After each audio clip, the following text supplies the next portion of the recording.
Como os irmãos sabem, já há algum tempo que, quando tenho a oportunidade de partilhar a palavra, tenho falado algo sobre o livro de Josué. E nesta manhã eu gostava, de novo, que nós nos debruçássemos sobre este livro, sobre um bocadinho. Os irmãos sabem que a última vez que estivemos a meditar sobre isto, nós falamos acerca da conquista de Jericó, falamos de como Deus mostrou a Josué, não é? O capitão do exército que ia na frente.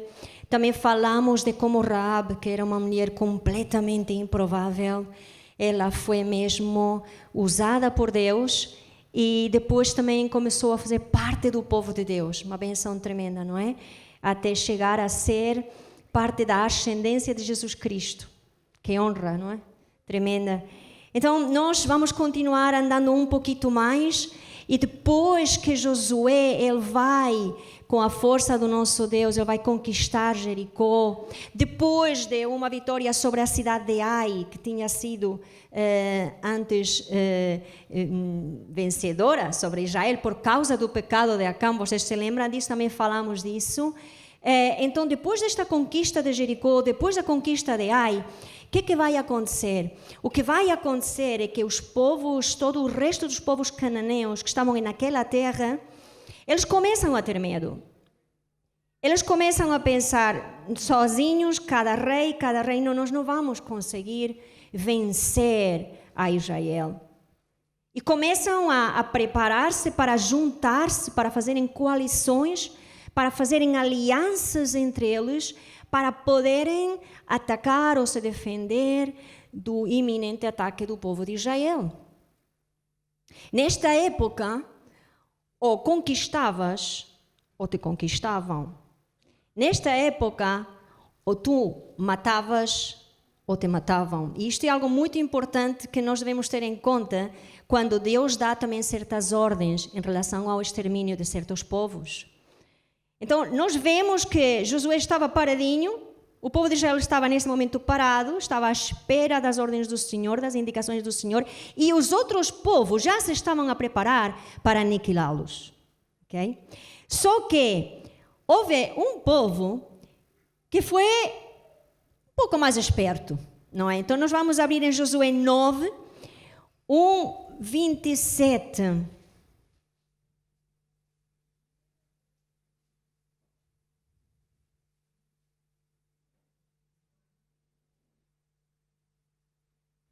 Não nos vamos cansar de ler a palavra de Deus, amém, irmãos? Que às vezes pensamos, quantos versículos, mas é necessário para nós nos contextualizarmos nas coisas, não é? Estamos aqui, afinal, para nos debruçarmos sobre a palavra de Deus, não sobre a palavra dos homens, não é? Sucedeu que, ouvindo isto, todos os reis que estavam daquém do Jordão, nas montanhas e nas campinas, em toda a costa do Mar Grande, de fronte do Líbano, os heteus, os amorreus, os cananeus, os ferezeus, os heveus e os jebuseus se ajuntaram eles de comum acordo para pelejar contra Josué e contra Israel. Mas agora vemos aqui um povo mais esperto. Mas os moradores de Gibeão, porém, ouvindo que Josué fizera com Jericó e com Ai, usaram de estratagema e foram e se fingiram embaixadores. E levaram sacos velhos sobre os seus jumentos e odres de vinho, velhos, rotos e consertados, e nos pés sandálias velhas e remendadas e roupas velhas sobre si. E todo o pão que traziam para o caminho era seco e bolorento. Foram ter com Josué ao arraial, a Gilgal, e lhe disseram, a ele e aos homens de Israel, olha, nós chegamos de uma terra distante, fazei, pois, agora aliança conosco. Esta frase lida assim só agora, só porque chegam de longe, mas é uma explicação, tá bem? Vamos para frente. E os homens de Israel responderam aos heveus, porventura habitais no meio de nós? Como, pois, faremos aliança convosco? Então disseram a Josué: somos teus servos. Então lhes perguntou a Josué: quem sois vós? De onde vindes? E responderam-lhe de novo: teus servos vieram de uma terra muito distante, por causa do nome do Senhor teu Deus, porquanto ouvimos a sua fama e tudo quanto fez no Egito, e tudo quanto fez aos 2 reis do Amorreu que estavam do além do Jordão, Seom, rei de Hesbom, e Og, rei de Bazã, que estavam em Astarote. Pelo que os nossos anciãos e todos os moradores da nossa terra nos disseram: tomai convosco provisão alimentar para o caminho e ide ao encontro deles, e dizei-lhes: somos vossos servos, fazei, pois, agora aliança conosco. Este novo pão tomamos quente das nossas casas, no dia em que saímos para vir ter convosco. E olha, eis-lo aqui agora, já seco e bolorento. E estes odres eram novos quando os enchemos de vinho. E eis-los aqui já rotos. E estas nossas vestes, estas nossas sandálias, já envelheceram por causa do muito longo caminho. Então, os israelitas tomaram da provisão e está aqui uma frase-chave: não pediram conselho ao Senhor. Vocês também se lembram que partilhar uma refeição ou aceitar uma refeição trazida, não é, por outros era parte também de uma aliança. O próprio Jesus diz: tomai e comei este meu corpo, não é? Como parte da aliança.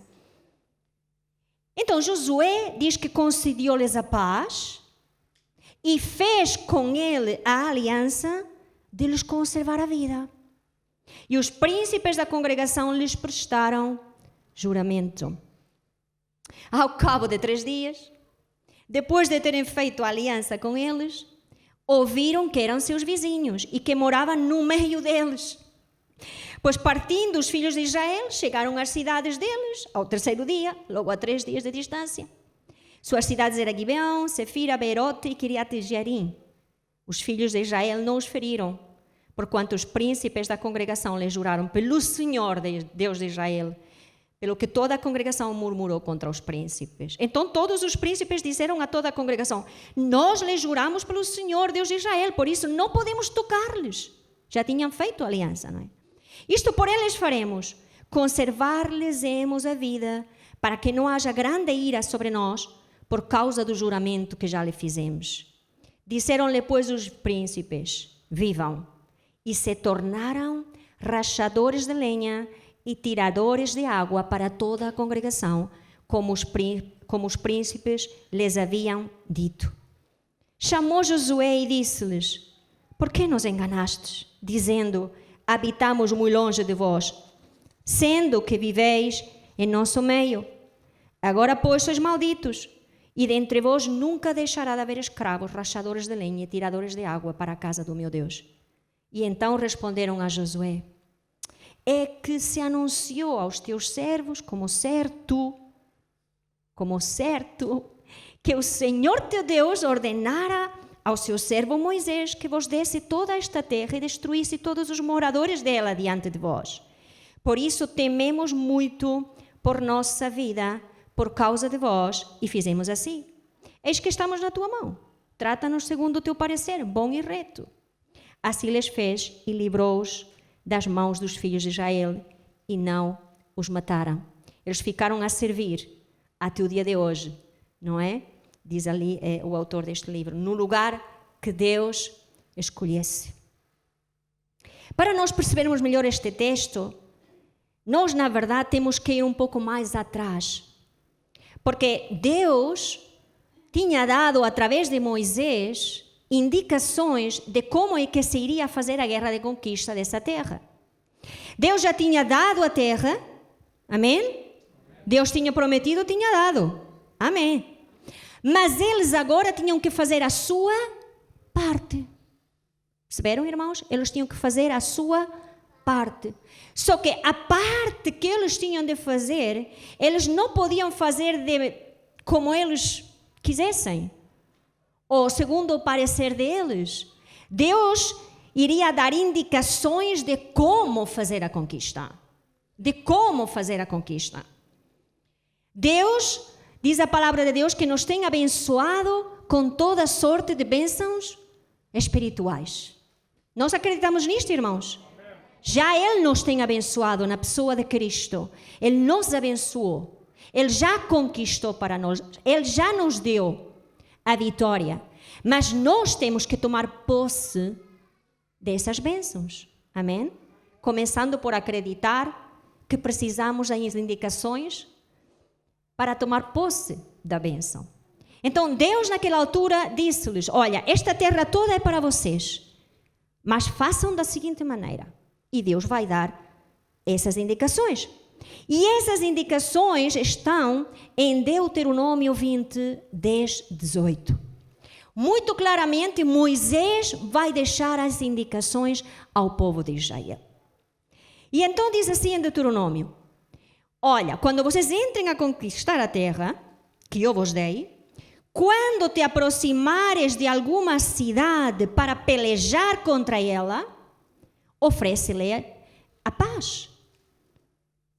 Ou seja, oferece tu entrares e conquistar e possuí-la com paz. Foi o que Deus disse. Se a sua resposta é de paz e te abrir as portas, todo o povo que nela se achar será sujeito a trabalhos forçados e te servirá. Porém, se ela não fizer a paz contigo, mas te fizer a guerra, então vais a sitiá-la. Vais fazer um sítio, né? Os irmãos sabem o que é cercar a cidade durante um tempo. E o Senhor teu Deus a dará na tua mão. E todos os do sexo masculino que houver nela, passarás a fio de espada. Mas as mulheres, e as crianças, e os animais, e tudo o que houver na cidade, todo o seu despojo tomarás para ti, e desfrutarás o despojo dos inimigos que o Senhor teu Deus te deu. E atenção ao que diz aqui agora, porque está a chave para nós entendermos por que os gibeonitas fizeram o que fizeram. Assim fará a todas as cidades que estiverem muito longe de ti, que não forem das cidades destes povos. É a essas cidades que tu vais oferecer a paz, e se eles te dão a paz, entras e os sometes em vassalagem, eles vão te servir. Se não te derem a paz, então vais ter que as conquistar. Vais ter que matar a fio de espada todo o sexo masculino, todos os homens. E o resto vai te servir. Agora, porém, das cidades destas nações, e agora vai explicar quais, que o Senhor teu Deus te dá em herança, não deixarás com vida tudo o que tem fôlego.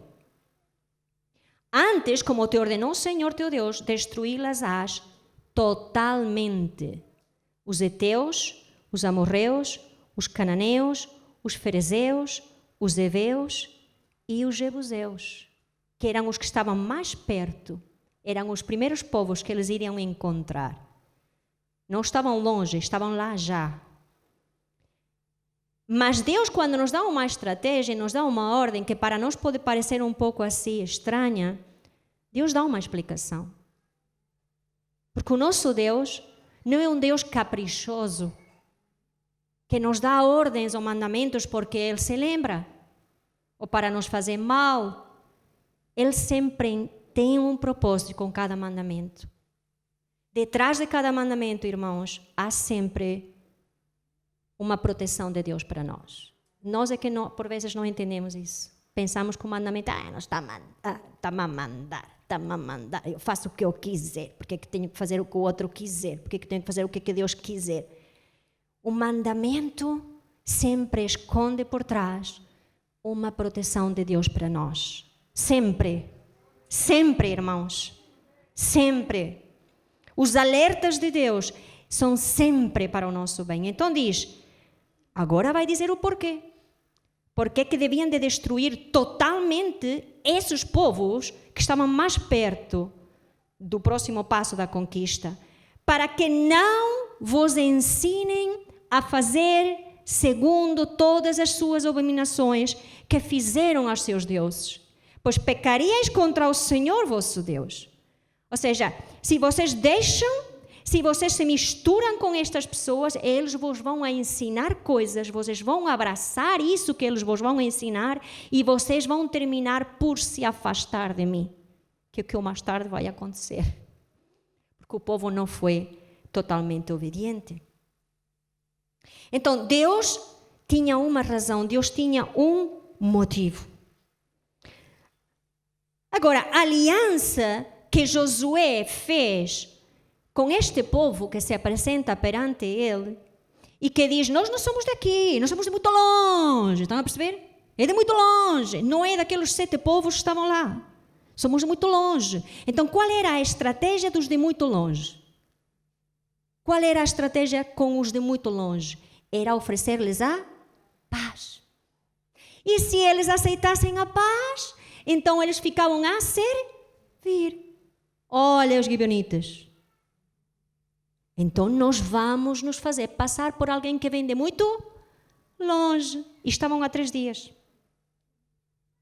Porque eles sabiam, reparem, até os termos da aliança que Deus tinha feito com o seu povo, os povos cananeus sabiam.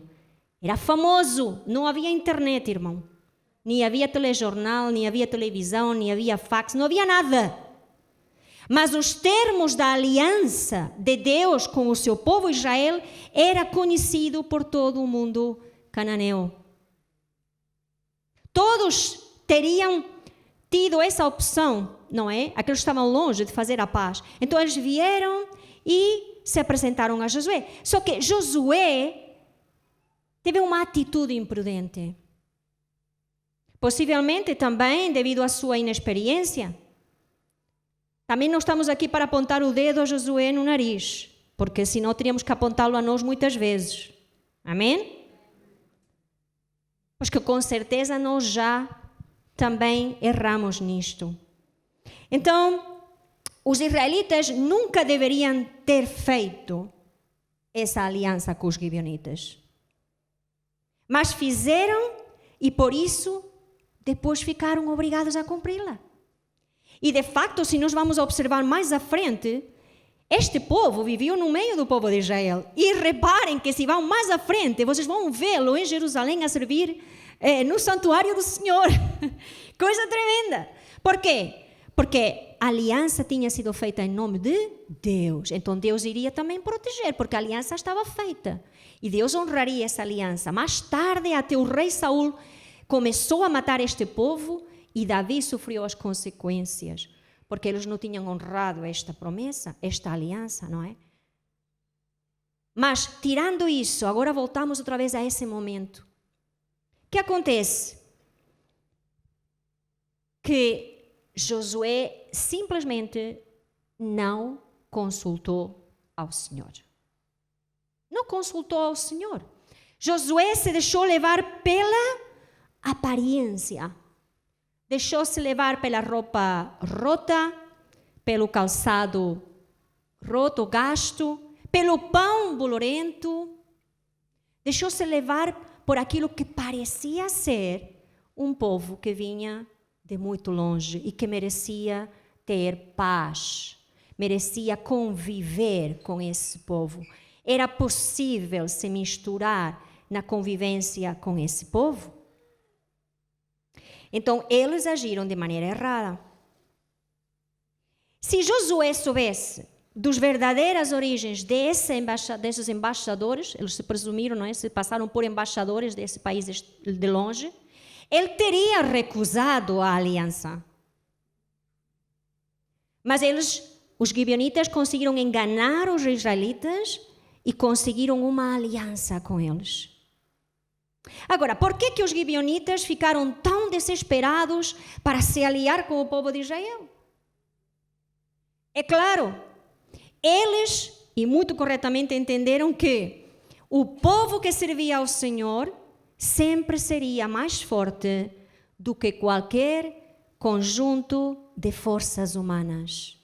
Eles pensaram, olha malta, mesmo que nós nos juntemos aqui, que nos juntemos alguns povos, não vai dar certo. Porque o Deus deles é maior. O Deus deles vai destruir-nos. Da mesma maneira que deu vitória contra o Egito, que era um império superpoderoso. Da mesma maneira que destruiu as muralhas de Jericó, da mesma maneira que destruiu Ai, ele vai chegar e nós não vamos ter hipóteses. Estamos derrotados. Então, o único caminho que fica é nos submetermos, não é? Isto me lembra uma passagem que diz que Deus não nos pôs como cauda, mas nos pôs por cabeça. E muitas vezes nós nos esquecemos disto. Jesus Cristo disse que Ele venceu o mundo. Maior é aquele que está em nós do que aquele que está no mundo. O príncipe deste mundo, ele sabe que está derrotado. Por isso vem até nós não descaradamente, mas subtilmente. Então eles viram que as forças humanas, o poderio humano não iria conseguir. Então usaram de quê? Diz a palavra, de astúcia. E fingiram ter vindo de longe, de um lugar que não tinha os costumes dos povos mencionados por Moisés, daqueles eus todos que a gente leu ao princípio, não é? Então, reparem, irmãos, eles se fizeram passar por alguém que não faria pecar ao povo de Deus. Estão a perceber? É alguém que vinha a eles e que lhes estava a tentar convencer. Nós não os vamos afastar de Deus. Nós somos um com vocês. Nós somos os vossos servos. Não está na nossa cabeça afastar-vos de Deus.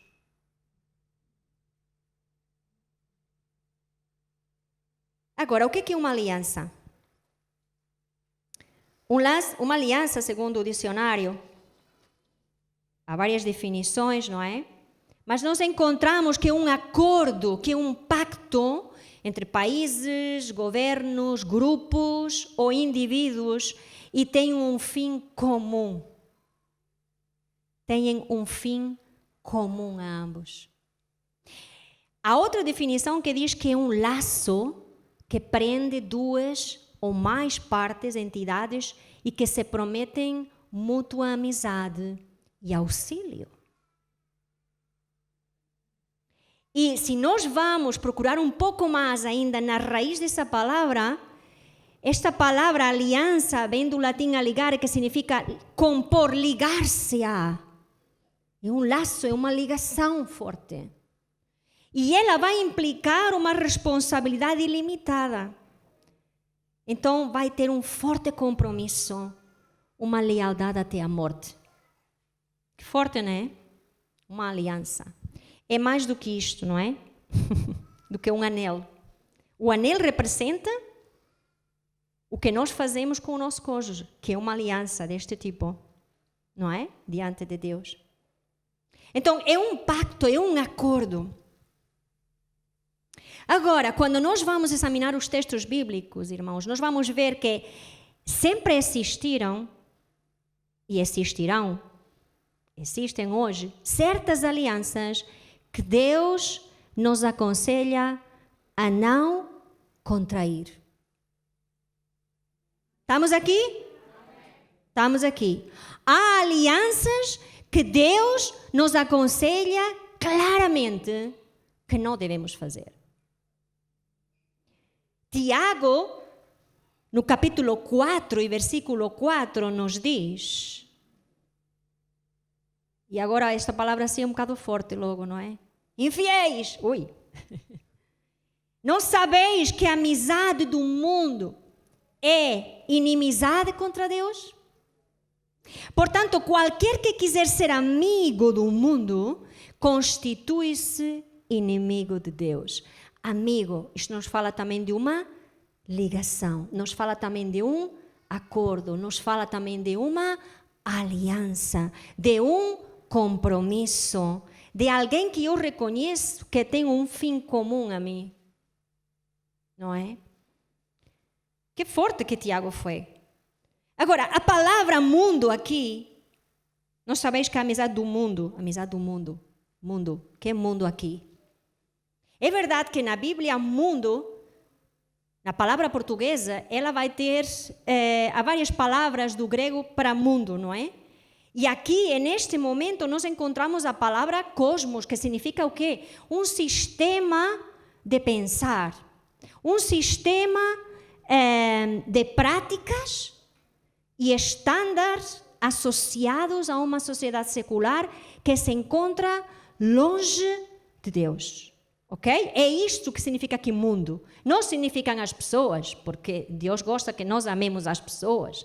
Deus quer que nós amemos a humanidade. Deus quer que nós amemos também, quando falamos do mundo como planeta, Deus quer que nós amemos e cuidemos bem do nosso planeta. Entendem? Agora, quando diz a amizade com o mundo, tem a ver com um sistema de pensar. Tem a ver com uma escala de valores. Tem a ver com práticas associadas a esta maneira de pensar. Então, Tiago nos diz, se eu entro em aliança com essa maneira de agir, com essa maneira de pensar, eu automaticamente estou a entrar em inimizade com Deus. Mais claro, água. É uma das coisas que nós vemos claras na Bíblia acerca das alianças que Deus nos diz para nós não fazermos. Amizade a certas práticas, ligação a certas práticas que o mundo oferece. Portanto, amizade com o mundo significa viver, concordar e amar tudo o que é as concupiscências da carne. Concupiscências, irmã Ana, que palavra, que é isso? Concupiscência significa um desejo fora de ordem. Um desejo que está fora da ordem. Eu posso ter um desejo legítimo. Muitas vezes eu explico isto assim aos jovens. Eu gosto de chocolate e eu tenho um desejo legítimo. Vou comer um bocadinho de chocolate. Agora, se eu, em vez de comer um bocadinho de chocolate, como uma tablete, e outra tablete, e outra tablete, e outra tablete, não é? Isso é um desejo fora de ordem, porque a minha carne quer se deleitar no chocolate. A minha língua, especialmente, não é? Só que depois é as consequências daquilo, não é? Pronto, isto é um exemplo. Então, há coisas que têm um desejo legítimo. As papilas gustativas foi Deus que nos deu. Estão aqui na língua com um propósito. É para que quando nós comamos, sintamos o sabor e sintamos um prazer do sabor da comida. Certo? Alguns, quando contraíram o Covid, deixaram de sentir o gosto da comida. Deve ter sido um bocado estranho isso. Eu imagino, não é? Comer e não sentir nada de sabor é um bocado estranho. Bom, era a altura de comer todas as coisas que não gostamos e que são boas para a saúde. Olha, toca para dentro vegetais e brócolos e iscas e tudo aquilo que às vezes não gostamos, não é? Eu, por acaso, até gosto muito de iscas, especialmente se o meu marido cá faz.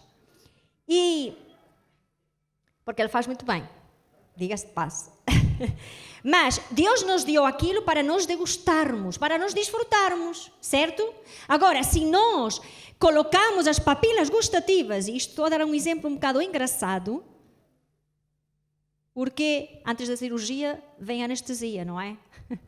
Então, se nós colocamos as papilas gustativas no altar da nossa vida, o que vai acontecer? Que vai se tornar o nosso ídolo e o nosso Deus. Volto a dizer, estou a dar um exemplo um bocado engraçado, mas isto existe, irmãos, porque há pessoas que vivem para comer, não comem para viver. Por quê? Porque tornaram as suas papilas gustativas, o prazer que dá a comida, para satisfazer o seu interior. Que coisa, não é? Então tornaram a comida o seu Deus. Então, o que acontece? Que quando nós estamos em amizade, em aliança com o mundo, nós vamos amar esses desejos desordenados. E alimentar o Espírito vai ficar para trás. Deixar-nos, o Espírito Santo guiar-nos, vai ficar para trás. Porque vamos tentar preencher essa necessidade que o mundo diz que nós temos. Então, não podemos fazer isso e sermos amigos de Deus.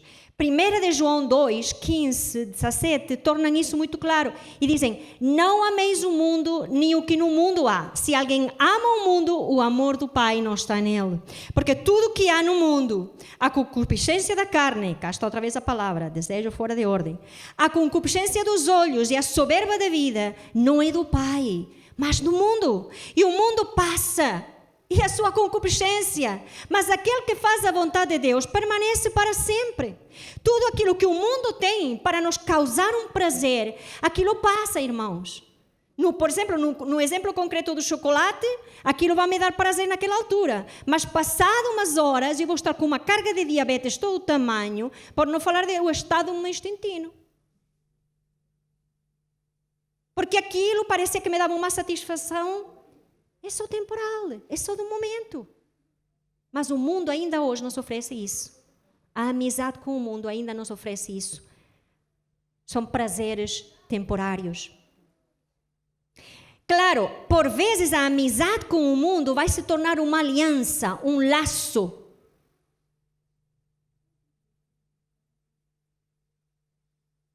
E nós vamos ter que pedir ajuda ao Senhor para sermos libertos desse laço. Gálatas 6,14 diz, quanto a mim, que eu jamais me glorie em qualquer coisa, a não ser na cruz do nosso Senhor Jesus Cristo. E reparem nesta frase que é uma bomba, irmãos. Por causa dessa cruz, meu interesse neste mundo foi crucificado. E agora outro mais. E o interesse do mundo em mim também morreu. O mundo já não tem interesse na minha vida, já estou estragada para o mundo. Perceberam o que quero dizer? Nem eu tenho interesse no mundo, diz Paulo, nem o mundo tem interesse em mim. Eu já não presto para o mundo, para as práticas do mundo. Eu já não consigo ir lá. Eu já não consigo fazer aquilo. Eu já não consigo pensar como eles. Eu estou estragado para o mundo. Isso é um bom sinal. Se como cristão te sentes um ET, continua a sentir-te um ET. Porque quando nós estamos estragados para o mundo, isso não significa que nós vamos dar pontapés às pessoas e não querermos relacionar com as pessoas. Não é isso, irmãos, não é isso que está aqui. É aquilo que elas fazem que não agrada a Deus, que nós não vamos fazer, percebem? Porque já estamos mortos para o mundo realmente. Paulo aos Coríntios, em 1 Coríntios 3,18 diz que ninguém se engane, porque se algum de vocês pensa que é sábio conforme os padrões desta era, deve tornar-se louco a fim de ser verdadeiramente sábio. Porque a sabedoria de Deus contradiz todos os padrões sábios desta sociedade. É tudo o contrário. A sabedoria de Deus. O próprio Jesus nos lembra isto na parábola do semeador. Diz que quando cai a semente do evangelho numa vida e cai entre espinhos, não é? Os espinhos representam outros que ouvem a mensagem, mas logo ela é sufocada pelas preocupações desta vida, pela sedução da riqueza e pelo desejo por outras coisas e não vai produzir fruto. Ou seja, a amizade com o mundo nos vai tirar o produzir frutos como crentes. E nós não queremos isso, irmãos. Amém? Não queremos isso. Então, nós ficamos alertados sobre que a amizade com o mundo e o seu sistema de práticas e valores podem constituir uma aliança que nos leve para longe da vontade de Deus. Agora, voltando para trás. Quando os gibeonitas aparecem, fingindo virem de longe, ou seja, eles vão ganhar uma aparência de alguém diferente aos povos que estavam destinados à destruição. Eles aparentam não serem perigosos para o pacto que Israel tinha com Deus, como o único Deus verdadeiro. O que o mundo nos faz? O mundo em que vivemos se apresenta perante de nós com práticas que aparentemente não nos vão afastar de Deus. Mas é só aparentemente. Lembram-se das roupas velhas? Era aparente. Lembram-se do pão bolorento? Era aparente. Aparentemente não nos vão afastar de Deus. É assim que o mundo nos apresenta as coisas. O inimigo não é parvo. Satanás sabe como nos apresentar o mundo. E nós pensamos, isso não parece prejudicar a minha aliança com Deus. Eu posso entrar nisto, porque isso parece que não vai prejudicar. Aparentemente não vai prejudicar. Porque elas chegam mascaradas. Elas chegam mascaradas com roupa rota, com pão com bolor, com sapatos rotos, percebem? Elas chegam de uma maneira que nos fazem pensar, isso não tem nada de mal. Isso não tem nada de mal. A mim não me parece que tem nada de mal. Porque elas vêm muito bem mascaradas. Então, sabem? O mundo nos apresenta as coisas com as quais quer que nós entremos em aliança, como são as nossas servas. Lembram-se dos gibeonitas? Nós somos os vossos servos, estamos aqui para vos servir. E o mundo nos apresenta as coisas como se fossem coisas que nós nos podemos servir delas para o nosso bem. Olha que esperto, é? Servem para o nosso bem, para nos agradar, para nos prestar um serviço. Agora, Satanás, o príncipe deste mundo, não nos apresenta as coisas descaradamente por vezes, mas disfarçadas de algo inocente. Então, como é que nós vamos saber? Nós devemos consultar a Deus. Em todo e qualquer compromisso que vamos assumir. Pacto, sociedade, aliança, contrato, acordo, tudo aquilo que fará com que fique uma ligação com alguém ou algo. Nós devemos ser sábios, irmãos. Há decisões na nossa vida que nos vão tornar ligados com alguém ou com algo pela vida fora. E depois não há maneira de descalçar o sapato, é muito complicado. Nós desconhecemos o que está por detrás. Que é o que aconteceu a Josué. Mas Deus sabia o que estava por trás dos gibeonitas. Deus sabia perfeitamente de onde é que eles vinham. Mas Josué não. Então, por isso é que nós devemos consultar ao Senhor antes de entrar em aliança com algo ou com alguém, para que nos aconselhe da maneira certa. Agora, quando nós vamos às instruções outra vez da guerra de conquista, nós vemos muito claro o que eles tinham que fazer com esses povos. E vos vou dizer uma coisa, irmãos. Deus ordenou uma postura muito radical. Deus disse, ou tudo ou nada. E sabem, a minha oração ao Senhor é que nós possamos, a começar por mim, dizer, eu quero ser um radical para Deus. Não estou a falar de fanatismo. Eu estou a falar de determinação. Eu estou a falar mesmo de escolher aquilo que Ele quer para nós.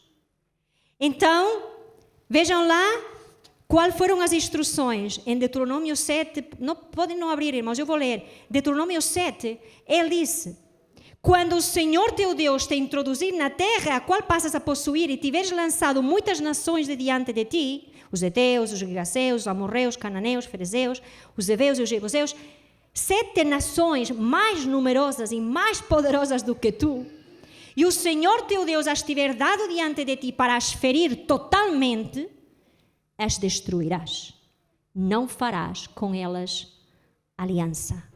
Nem terás piedade delas, nem contrairás matrimônios com os filhos dessas nações. Não darás tuas filhas e os teus filhos, nem tomarás suas filhas para os teus filhos, pois elas fariam desviar teus filhos de mim, para que servissem a outros deuses. E a ira do Senhor se acenderia contra vós, e depressa vos destruiria. Porém, fareis assim. E agora é que vem o radical do Senhor, agora é que vem a instrução do Senhor, clarinha, mesmo como água. Derribareis os seus altares, quebrareis as suas colunas, cortareis os seus postes ídolos e queimareis as suas imagens de escultura. Derribar altares, quebrar colunas, cortar postes ídolos, que eram objetos cultuais que representavam aos deuses, principalmente ao deus Baal e a Sera, a sua mulher, não é? Todos estes instrumentos, irmãos, do mundo cananeu eram lugares onde se fortalecia a aliança com essas divindades. Quando eles iam a esses lugares, a esses altares, quando eles iam a esses postes ídolos, quando eles iam a essas colunas, eles estavam a fortalecer a aliança, percebem? Com esses deuses. Tudo aquilo que rouba a exclusividade da aliança espiritual com Deus deve ser derrubado. Eu ouvi poucos améns, mas... Tudo aquilo que rouba a exclusividade da aliança espiritual com Deus deve ser derrubado nas nossas vidas. Tudo aquilo que é uma amarra, uma ligação que nos afasta de Deus deve ser destruído.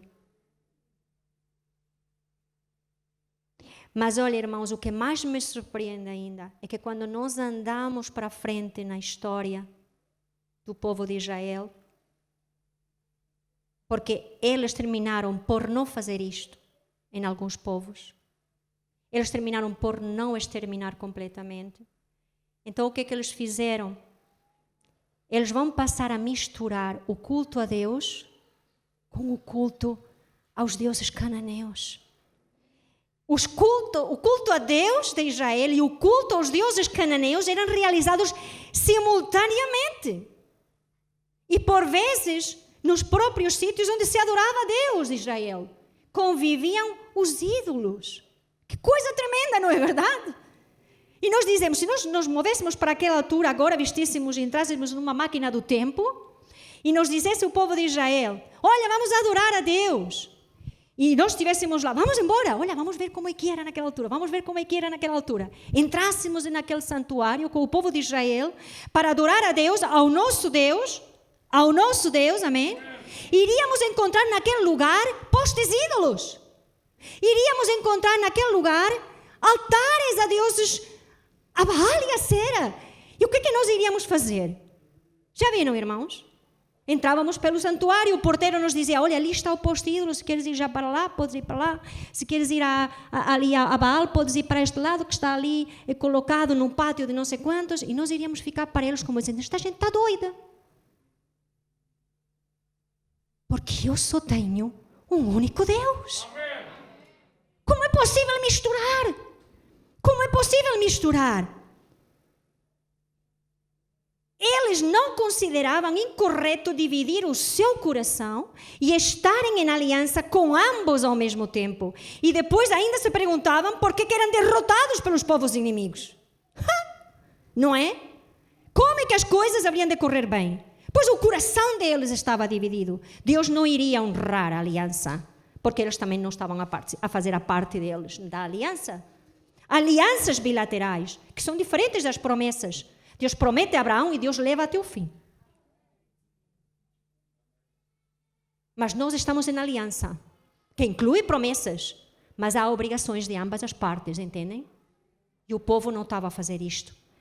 Então, isto é algo que nos surpreende naquela altura, mas também é o que está a acontecer agora, irmãos. No mundo que se diz cristão. Na atualidade, muitos misturam tudo como se fossem compatíveis. Tanto estão a adorar a Deus, como estão a fazer outra coisa qualquer. Agora, é algo que nos deve surpreender e que nos deve chocar. Como é possível compatibilizar o amor ao dinheiro e à cobiça com o contentamento em Deus e com o dar aos outros necessitados? Como é possível? Que eu não sei como é que se come isso. Como é possível viver com dependências e vícios e compatibilizar com a liberdade em Cristo, o cuidado do nosso corpo como o templo do Espírito Santo? Eu não consigo comer isso. Tu consegues? Como se consegue? Como se consegue compatibilizar o culto ao corpo com alimentar o Espírito com coisas espirituais? Como? Como é que eu consigo compatibilizar a murmuração com lábios consagrados a Deus? Como? Como consigo eu compatibilizar, por exemplo, a pornografia com a santidade e a pureza? Como? Como consigo eu compatibilizar a contenda com o amor ao próximo? Como é que eu consigo misturar o pecado com a santidade? Como é que eu consigo misturar palavras de louvor a Deus com palavrões? Como?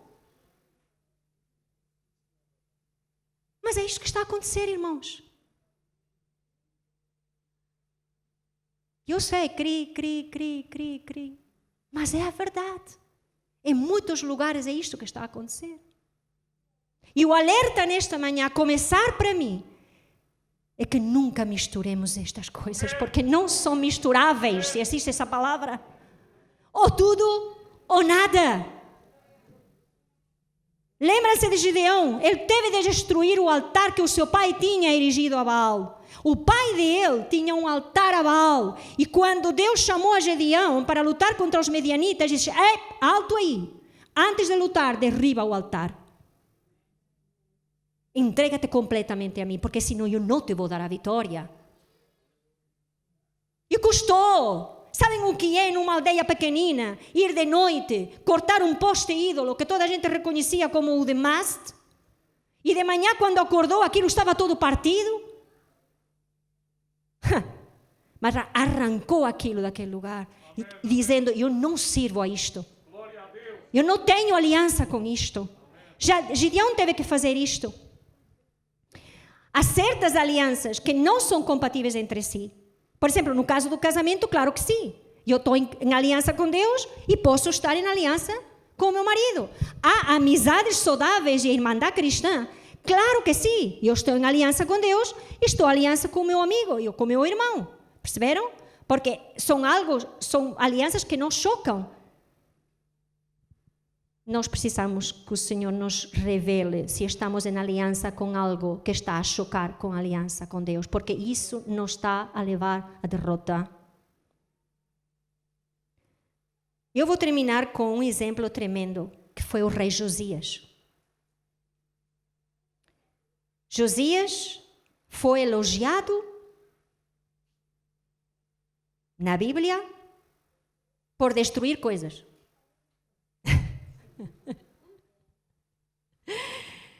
Josias era o destructor, não é? Passava e fá. E foi elogiado na Bíblia por destruir coisas.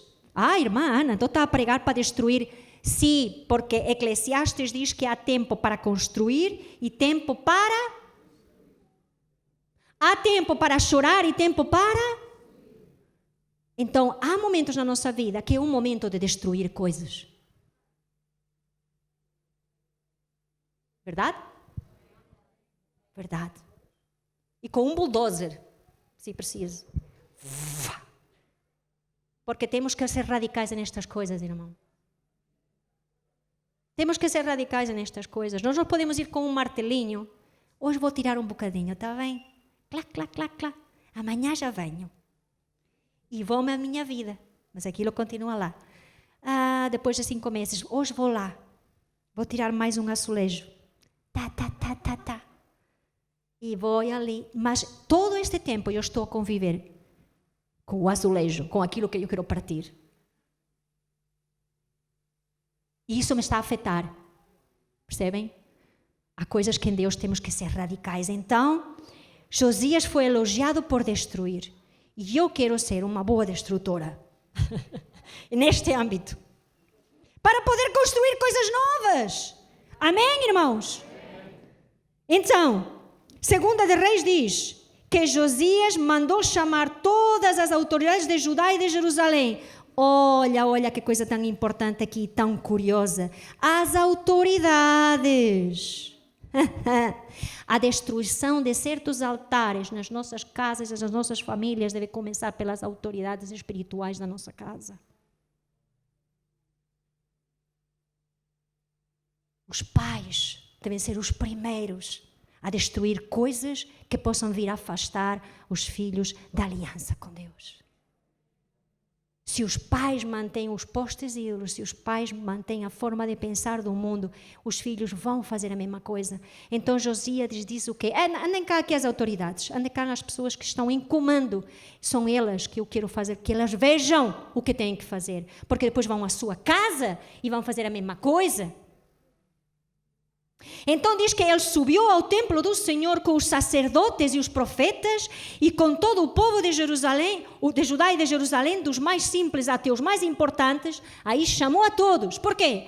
Porque era a hora, diz, de ler para todos eles o livro da aliança, que era a lei, encontrado no templo do Senhor. Que encontraram? Encontramos. Olha, está aqui um livro. Tiraram o pó. Vamos a ler. Que era a Bíblia daquele tempo. Então a primeira coisa é palavra. Palavra nos vai revelar o que fazer. Palavra nos vai dizer qual é a aliança do Senhor e qual não é. Então depois ele ficou de pé no lugar de honra junto à coluna e renovou a aliança na presença do Senhor. Comprometeu-se a obedecer ao Senhor e a cumprir seus mandamentos, preceitos e decretos de todo o coração e de toda a alma. Não foi de qualquer maneira, foi de todo o coração e de toda a alma. Confirmou desse modo os termos da aliança escritas no livro e todo o povo se comprometeu com a aliança. E depois de ler a palavra de Deus, depois de ler a lei de Deus, ele diz que saiu por aí fora. E começou a tirar tudo. Não foi passado 3 anos. Foi logo. Em seguida, o rei deu as ordens ao sumo sacerdote Ilquias, aos sacerdotes auxiliares e aos guardas das portas do templo.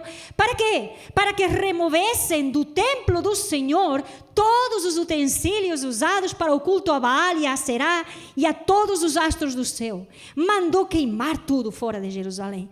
Depois a seguir, eu vou estar resumindo, tá bem, irmãos? Eliminou os sacerdotes idólatras. Tirou os relacionamentos daqueles que nos levam à idolatria. Fora! Eles não são mais sacerdotes na minha vida. Eles não são mais pessoas que me vão influenciar espiritualmente. Ele eliminou. Diz que removeu do templo do Senhor o poste de Aserá e o queimou. Não o pôs no caixote do lixo para que alguém o aproveitasse. Há pessoas que nos perguntam, o que é que eu vou fazer com a... Dizem, eu quero livrar-me desta imagem. E eu vou pôr-la no lixo, porque pode ser que alguém queira levá-la. Se não serve para ti, não serve para ninguém. Então eu vou tirá-la daqui, mas vou guardá-la na gaveta porque foi a minha bisavó que me deixou. É a mesma coisa. Se tu não tiras completamente, o teu coração vai estar ali.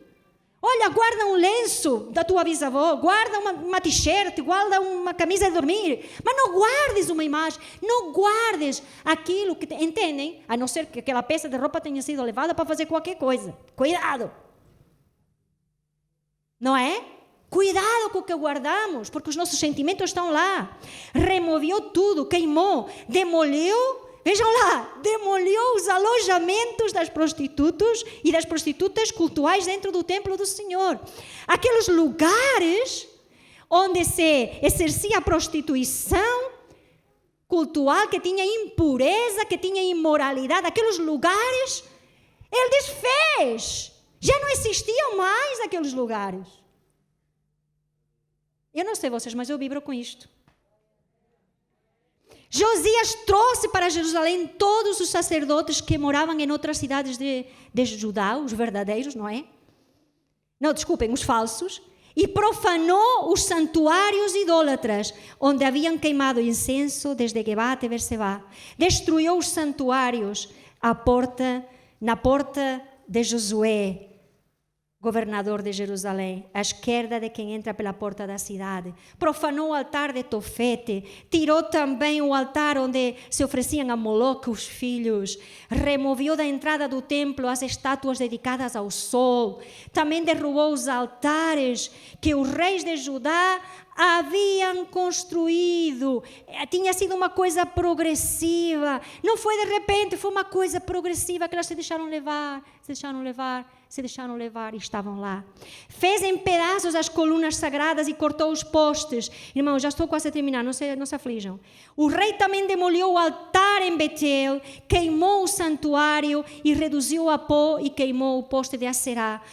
Então Josias demoliu todos os santuários idólatras nas cidades de Samaria, como havia feito em Betel. Tinham sido construídos pelos reis de Israel e haviam provocado a ira ao Senhor. Às vezes nos perguntamos, o Senhor está zangado conosco? Matou os sacerdotes dos santuários idólatras porque influenciavam ao culto. Eliminou essas pessoas. E diz o rei Josias depois: celebrem a Páscoa do Senhor. Seu Deus, como requer este livro da aliança. A Páscoa não tinha sido celebrada dessa forma desde o tempo em que os juízes governavam Israel, nem nos dias dos reis de Israel e de Judá. Josias diz também que exterminou os médiums e os praticantes de ocultismo, os ídolos do lar, os ídolos em geral e toda espécie de prática repulsiva. E fez isso em obediência às leis escritas no livro que o sacerdote Hilquias havia encontrado no templo do Senhor. E reparem, 2 de Reis 23, 1-25. Eu gostava que no céu se escrevesse isso em relação à minha pessoa, em relação a cada um de nós. Nunca antes houve um rei como Josias, que se voltasse para o Senhor de todo o coração, de toda a alma e de todas as forças, e obedecesse a toda a lei de Moisés. E nunca mais houve um rei como ele. Um rei que soube ficar firme na aliança do livro, na aliança exclusiva com Deus. Consulta o livro, irmão. Consulta Deus antes de abraçar uma aliança. Porque Deus vai despir a mentira na tua frente. Aquilo que parece, Deus vai despí-lo e te vai mostrar o que é. Porque tu não sabes, eu também não sabemos tudo. Deus vai despir a mentira na tua frente e te vai livrar de um laço. O Espírito Santo está para nos guiar a toda a verdade.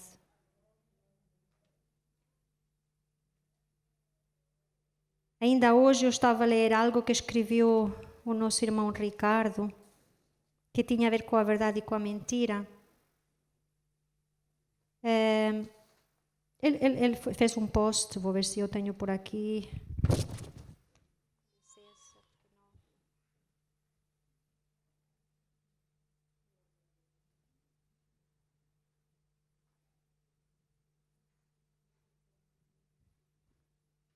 Escrevi em algum cantinho, agora não encontro.